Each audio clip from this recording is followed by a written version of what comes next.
Hello everyone. Okay, let's try this again. I think I am good. I'm just checking my iPad. If you're on, say hi. Sorry about the quick ending on the last two, but I was sideways and I could not be sideways. I needed to be the right way so I can see you guys. Oh, I look good. Okay. If you're on, say hi. Thanks for joining me tonight. I actually have a quick card to share with you. I actually teach scrapbooking and card making. I'm actually more card making at my school.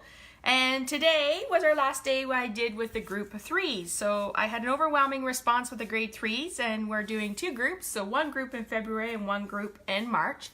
So today was my last day with the first group of threes, and I thought I would do like a birthday card because we all have birthday cards, and I was trying to figure out what I wanted to do, and I thought, you know what, let's show them some coloring. So I had a leftover kit, and I thought that's what I would share with you tonight. So my card is a birthday card created with the Animal Outing stamp set, which you can find in the big catalog. And I also wanted to just remind you as we hit that mark in April, May, that there will be retiring colors leaving us, and I can tell you, boo-hoo, that the Lemon Lime Twist is leaving us at the end of May. So I would encourage you to check your card stock, make sure you have a re-anchor. If you want the markers, I would start ordering them now and not wait until the end of April, because once that retiring list comes out, they are the first things to go. So Lemon Lime Twist will be leaving us at the end of May when the new catalog starts in June. So I'm excited to share this card with you. So my colors are Lemon Lime Twist and black, and we're going to do some coloring with the blends. So I have a lemon lime piece of paper.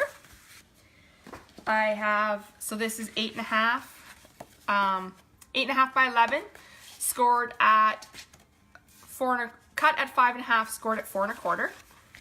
I have a 4 by 5 1/4 piece. I'm just going to put that to the side. We're also using a stamp set called Perennial Birthdays. I really like this big greeting, so that's what we're going to use. Let me get my block. All right.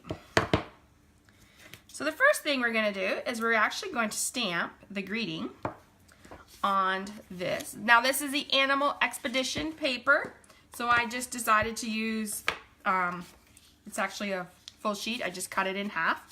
So we're using Happy Birthday, I've got it on my block. Sometimes I like to look for big, bold birthdays, and this is a nice set. I am inking it in Memento ink. I'm going to come near the bottom. This would be a great card for a child, or if you have a person who loves animals in your family, that would be a great card too. All right, let me just peel that off. Put it aside. All right, I'm just gonna put my memento over here. I will grab, I'm still using Fast Fuse, but you can use whatever adhesive you will like. I'm really hoping Stampin' Up will come out with something new in the new catalog. I don't know anything, I'm just wishing. All right, we're gonna put that down. I'm gonna bring in my other half, so you just wanna make sure you tape the other side of it. And just down like that. I guess this would be considered a simple card by Stampin' Up, because all we're using is paper, ink, and stamps with a little bit of a blender pen and watercolor, but most people have that in their stash, so I'm just trying to get my tape runner here to go. There we go. I hope you had a great day. It was kind of a crazy drive home, but not too bad. Once I got into Dorchester, London was sloppy, but that's okay. All right, so I've set that aside, and I can actually just pop that onto my card. This easily could be a card that you could mass produce, and easily a card that you could switch out for any other birthday greeting or different theme. So we're using the Animal Outing, and we're going to use the big old rhino, because I thought that would be great for fun for the kids to color at school, and they all liked coloring with it. So I'll move my basket here a little closer. So I'm just going to put it on my block. I have a piece of, that one's been colored on. Here's my white. All right, just gonna ink it up. Sometimes when my images are big, I'll flip over my ink pad and ink it like this. I feel like I get a solid image better that way. Or ink to spread it evenly, I guess is the word I was looking for. All right, I just want to make sure I stamp close to the bottom because we are going to be punching him out. Sometimes it's nice to go when you get new catalogs like the occasional and the holiday. It's sometimes nice to go back to those favorites that you have in the big catalog. Okay, so I'm just using, I know this is a retired punch, but you can also use a framelit. So hence you would want a 2.5 inch framelit, but I'm just going to use the punch because that's what I used this morning with the kids and it's a lot quicker. And I tend not to do that, but you can use it as a circle framelit. All right, we are actually going to do some coloring with our watercolored pencils. So, and a blender pen. So I'm just going to set this aside. So I actually just store my watercolor pencils in a case because I like to be able to grab them, or if you're going somewhere you can take them. And the neat thing about the watercolors is you can use an aqua painter or a blender pen. And we're actually going to use a blender pen. When you color with the blends, with the watercolor, you don't want to color your image like you're coloring in a coloring book. You can definitely do different shades of dark and light. As you can see, I'm just kind of pressing a little harder.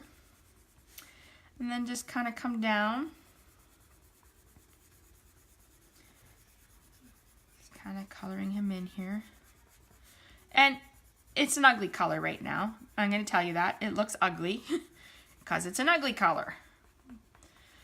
Because I said I'm just coloring it over. All right, I'm going to leave his nose white, but I'm going to color my bird beak orange. And let's go with a Bermuda Bay. So the one thing about our watercolor crayons is they do match our inks and paper. So you could easily find a color you need. All right, so I just colored in. I'm just gonna put my crayons away here for a minute. My table. All right, so now I'm gonna take a blender pen. These are a dime a dozen because you actually get more bang for your buck. So you get 3 blender pens, but you get dual tips. So all you're gonna do, and I'm just gonna bring this back into color because I don't wanna color my paper, is I just wanna make sure they colored off. So what I do is I use one end till it's no good, and then I flip it and use the other end. So you're getting more out of it for what you need. And then all I do is I just color in circles. And what I'm doing is smoothing out my watercolored crayon ink that I did. And just coloring it around. You can do like lighter, darker. You do highlights if you want. So there. And then when I'm ready to color off, I just color on a scrap piece of paper, which you can see there's no more color. And then I'm going to go do my beak and then color off because I don't want to transfer the orange. And then I'm going to color in my bird. And then I'm going to color off. So if you like to color, this is one suggestion or technique I would use. And I find I like the blender pens sometimes a little better than the aquas because I find I have a little more control over where I'm coloring. So I kind of like the way it is. Oh, you know what? I'm going to do a little bit of grass. Let's make him look like he's sitting in some grass. So we'll use garden green.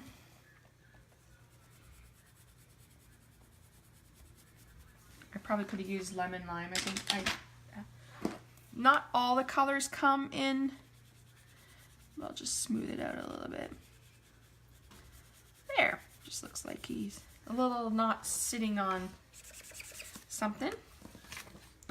All right, I'm gonna put that aside. I'm gonna flip it over. And I'm gonna bring in my pop-up dots.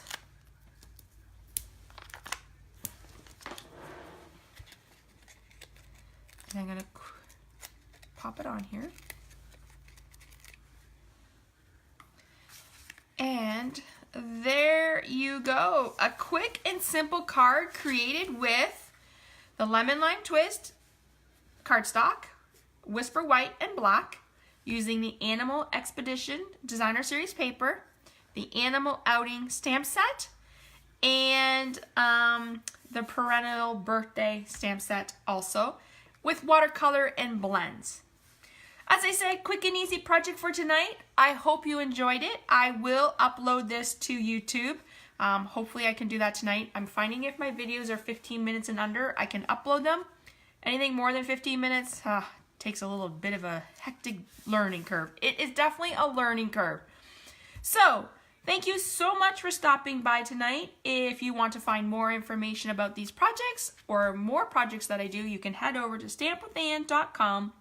I am a Canadian demonstrator, and I would love to help you out with your crafting projects. Have a great night, everyone, and I will see you next Wednesday night for another fun project. Bye!